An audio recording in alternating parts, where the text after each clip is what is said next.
Hello everyone, my name is Winnie. My name is Vivien.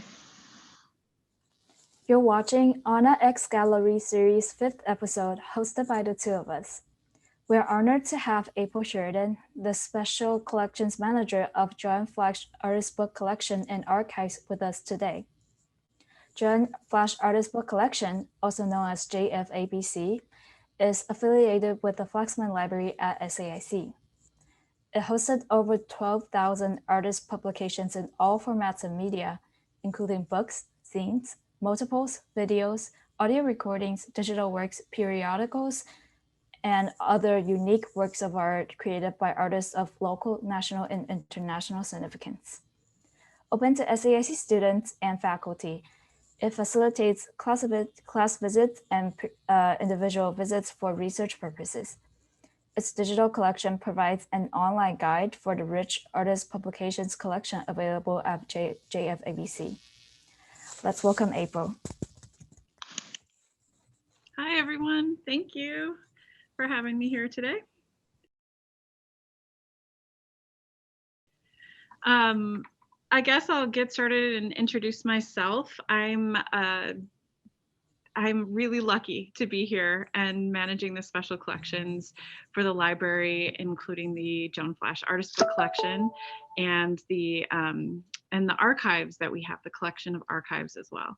And I got started doing this because as an undergrad, I studied literature, gender studies, experimental literature and poetry, and also graphic design. And I would bring all these things together as a sort of a hobby and make books and make prints.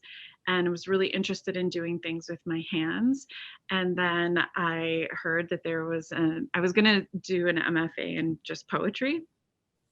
And then heard that there was this amazing program where you could get an MFA in book and paper arts.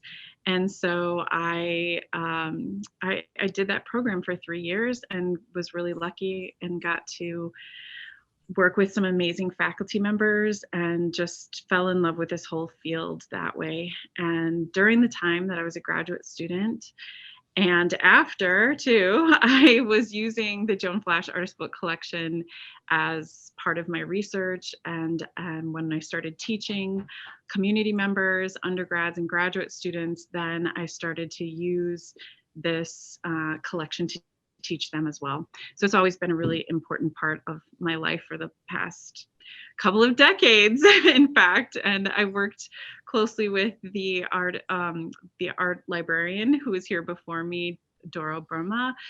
She was here for 22 years and really built this incredible collection of work and showed me books that changed my life and changed the way that I thought about art and literature. So that's how I was here. I managed the studios after I graduated, and I worked in conservation for a little while as well. And I always wanted to be part of this and thought a lot about how much I used libraries and what I wanted to do for a career. And so I love talking to students about their work.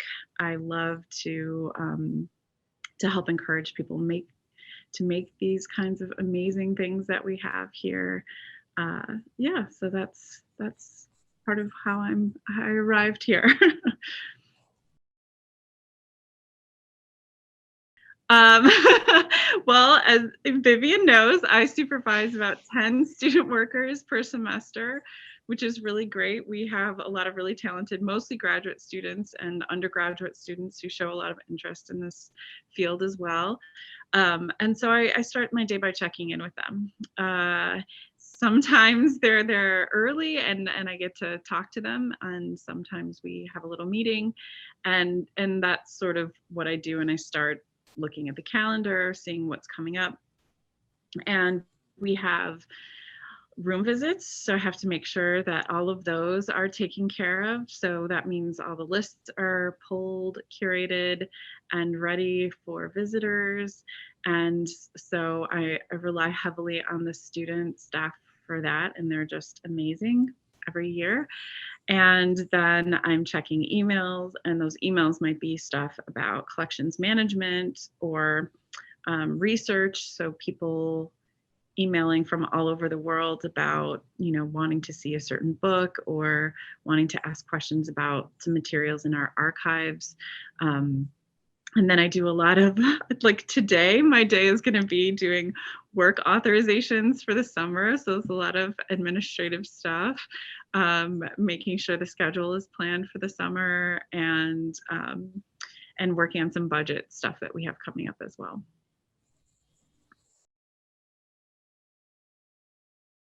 Yeah, so a few things that we're working on right now that's pretty interesting. I think one of the great parts of work here is the exhibition series, and I just finished curating an exhibition with Siobhan McKissick, who's a librarian at University of Illinois at Urbana-Champaign, and it's on visual poetics. So that show's going to travel, and we're trying to condense and sort of reassess what materials are going to go into that show. So I'm looking a lot at that stuff. And then over the summer, we're going to try to catch up. We have been sort of frozen with our digital collections for a little while as it migrates from different system that houses all of our great materials and images.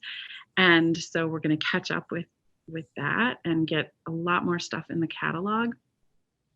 And then also we've been trying to, for a couple of years, work on a circulating zine collection that will be in partnership with the main collection, because down here we can't check all this fun stuff out. So we want to be able to reach students with the materials in a way that they can spend a little bit more time engaging with them. So we're going to be doing that. So big fun summer projects. That's a great question. It's so important. When I'm purchasing work for the collection, I'm thinking of everything as a teaching tool. So I try to think about a student that might be interested in it. And maybe it was a student that has come in the past wanting to see something specific, or maybe it's a future student that is something amazing is going to be waiting for them. I do a lot of work with faculty members. I talk to them about, and this is work. I guess I should talk about the different aspects of the collection. So we have work from international artists and local artists.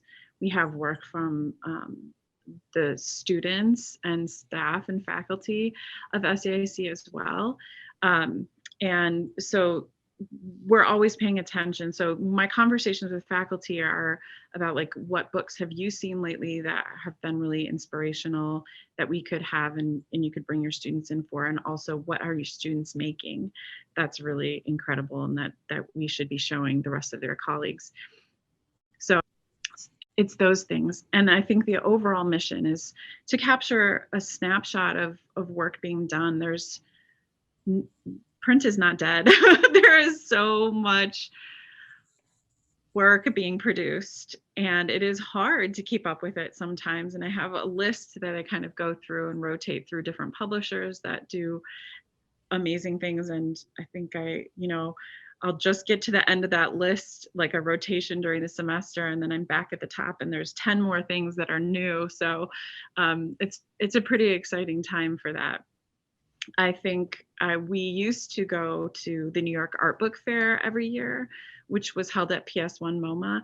And it was like thousands of vendors from all over the world, which was really exciting, including a whole area of zines, just like they called it the zine tent.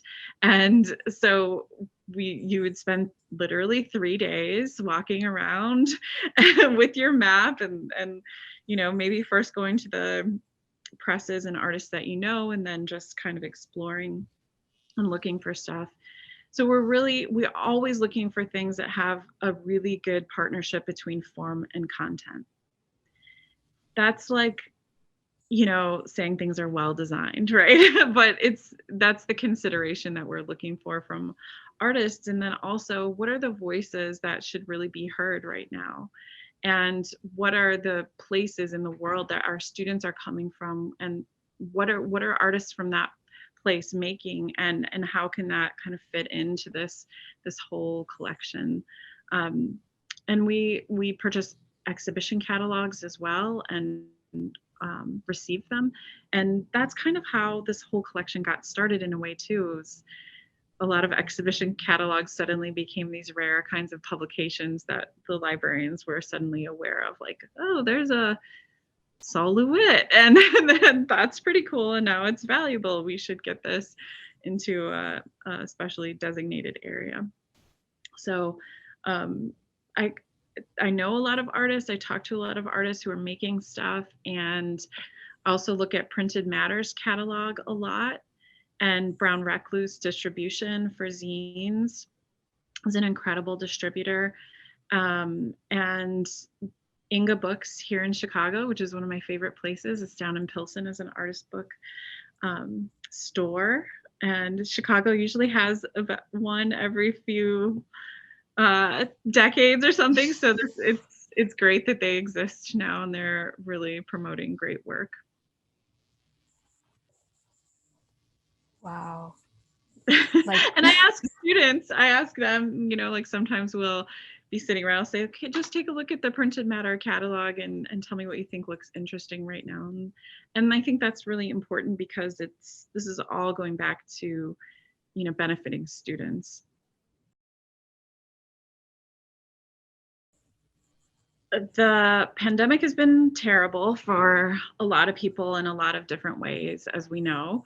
One of the things that we tried to turn into something positive was see how we could use the collections differently. And I was really proud of the way that my former colleague Nick Ferrer and I were able to immediately pivot and turn into working from home and sharing collections. We shared the images that we had, books that we had scanned, books from our own collections that we had at home during that time before we came back on campus. We didn't want to stop being engaged with students. That just didn't feel right to any of us. So, and the artist book collection is about so much. It's about empowering people to make their own work, and you can do that in your home. And we wanted to really encourage people to think about those ways to do that. So that was kind of fun and scrappy for a while. And then when we came back on campus later that summer, we were able to get a overhead projector, like an overhead camera that we could connect into and zoom into classes. And for a while that was really great, because it's a different way of looking at books. And I see these objects every day, and I love so many of them, but I was able to look at them with such a careful eye that it changed a lot of those experiences for me. And people were reaching out, researchers too. There was a researcher on the East Coast who wanted to see a particular photo book that has this funny way about it. It's supposed to look like it was handmade, like there's coffee spilled on it and markers. And it's all faked, but looking at that under camera with somebody going page by page, like I had the book, I would turn a page, the researcher would tell me when she wanted to see another page. And I would just be staring at this stuff and thinking about the materials in a whole new way. And that was really exciting for a long time. I think now I am happy that we have explored all these possibilities of different ways to share artist books and scanned material, and being able to talk about that stuff, sort of changing our focus. But I think books are just an essential form of human communication. They are built for us. When you think of like book in your head, I know that's not exactly what we have here always, but when you think about like a codex style book that you just open the pages, it's built for our hands, it's built for our eyes, it's built to hold our bodies in certain ways. And the communication that happens between an artist or an author and the reader or viewer is so important. And I think people really missed that and wanted to come back in our class visits really increased this spring. And in fact, we're seeing classes that have never come in before. We've had way more painting and drawing students, for example. And then there's classes that I've never even heard the names of before that are coming in, and even up to this last week of classes. And to me, that means we are doing something right, for sure, just by being available, by having those resources open for everybody, which is a change because pre-pandemic, we used to accept people just off the street. You could say you're coming to Joan Flasch and you would be let up by security, you can come in. But at that time, we might have had a class and 2 or 3 individual visits.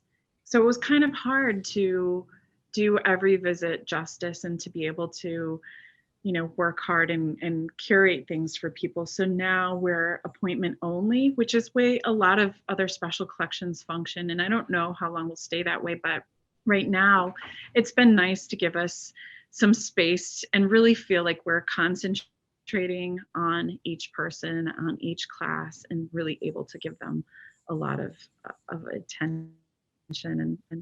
And then, the rewards from that have been great because people are seeing books again and, engaging them in really exciting ways.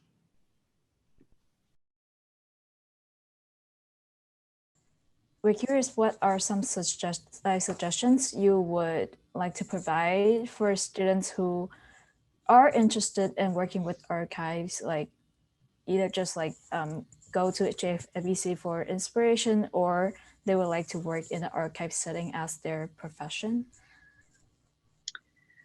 That's a great question. I think it's something that I deal with a lot, and I love to talk about this difference between archives and collections too. So our artist books, that's a collection, and then we have archives that are actual archives of galleries, Three Walls, Randolph Street Gallery, and Goat Island Performance Group.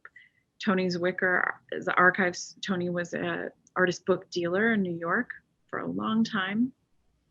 And Bookspace, which was another, it's kind of like Inga, it was a little artist bookstore and gallery.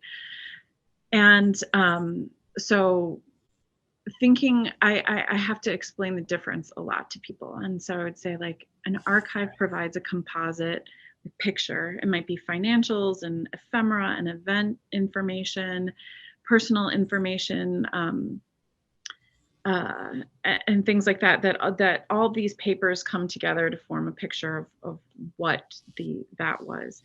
The collection that we have here of artist books provides a sort of picture of what publication history has looked like, but it doesn't have the same amount of details that like an actual archive would. So it can be a little confusing, but I really love students who are excited about something specific in the archives or in the collection. And I think if you have an interest to like really follow it, not just feel like, oh, I love books, I want to be around the books, but like a direct interest. And I think that volunteering, interning, but also, I mean, the really important thing is like spending a lot of time with the materials, is coming in, doing your own research, and maybe like looking for ways that you could write papers about these kinds of resources. I think that those are really great ways to become engaged. And then and if you really, really, really love it, then you should get a master's degree in library and information science and start working through those programs, because those will give you a really good overview of what to do anywhere. JFABC's website and program content are linked down below in the description. Thanks, April, for coming today, and thanks everyone for tuning in.